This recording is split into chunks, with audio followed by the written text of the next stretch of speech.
dahil sa World War II. So, may tanong po ba? Yan lang po. Good afternoon everyone. My name is Michelle L. Peralta. This is my part. First, pabasa nga. The inhabitants of the town were shocked, say the least, where will they live? The remaining houses that are once standing were overflowing, then evacuees who are returning from the evacuation areas. How will you rebuild shelters when there are no hardware nor lumber sources? Okay. Based po sa mga sinabi ni Ate Rapol, ni Dalingding, ito po ay kaugnay lamang po na nangyari dito sa Lipa. Noong unang panahon po, bumalik po ang mga Lipenyo dito at sila po nung bumalik ay wala na po silang nakikitang bahay. May nakita man sila pero ano po, marami ng taong nakatira doon, yung mga evacuate nandun. Then, nung bumalik po sila, marami po silang nadatnan. Maraming patay, maraming nasabugan, maraming nasunog, at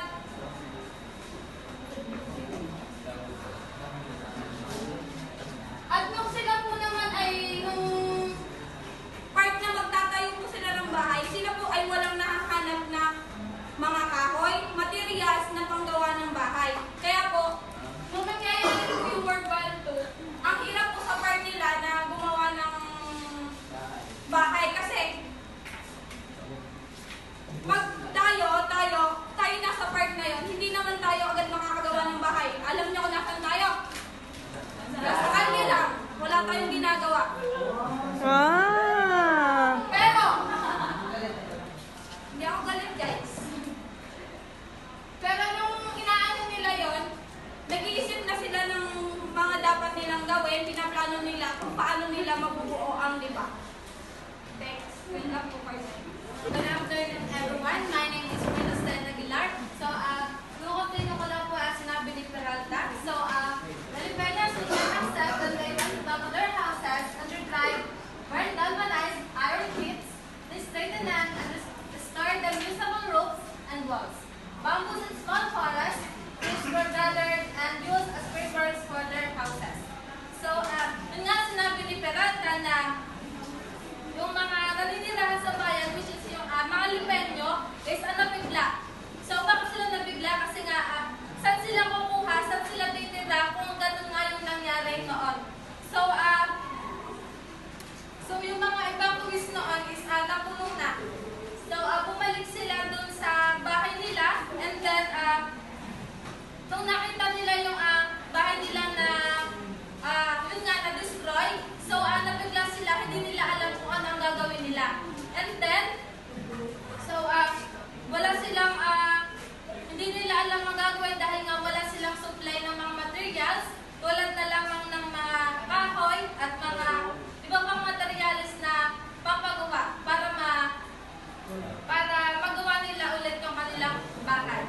So, naghanap sila, para maitayo yun, naghanap sila ng sa kagubatan ng trees, maliliit na trees or saka mga bamboos or kawayan para magawa nila. And then, to make it short, the Lipeños use whatever materials they could find and use natural resources like bamboo and then the forest trees na kung saan naging mga Lipeño ay naging resilience and naging reuse because sa pamamagitan niya ng mga damage nangyari o naging damage sa kanilang tirahan, nagkaroon sila o naisip nila na maghanap nga ng mga bamboo or kawayan sa kagubatan. Any question? Clarification? And that's So, good afternoon everyone. Let me introduce myself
public were open and class. Presumed private houses were rented to be used as schools. School buildings were built in like manner. Government offices were to also house private trusts that were spread from destruction. So after that war po, na-expect po natin na maraming bahay na masisira, mga buildings, and maraming namamatay dahil po sa mga digmaan. Yun po yung ina-expect natin kapag war. So the government decided to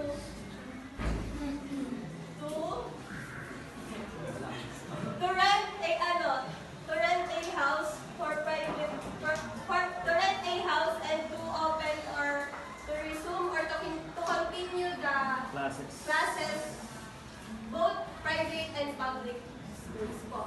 Noong June 1945. Thank you po. Sorry, wait lang. Let me introduce myself kasi nakat daw. I am Cassandra Rapol and I should have clarification about one of my part kasi it's so important on my part. I'm sorry but dun sa USAPE, the abbreviation USAPE, kulang kasi masulat mo. US Army. SUS. Armed Forces. Armed Forces. Far East. In the, may the pala yun.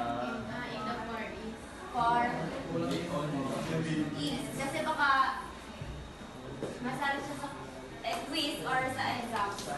Kasi yung sulat ko is, ano lang siya, wala siyang the. So, USAPE means, the abbreviation USAPE means US Armed Forces in the Far East. Wait na siya. The matters yun. So, that's all.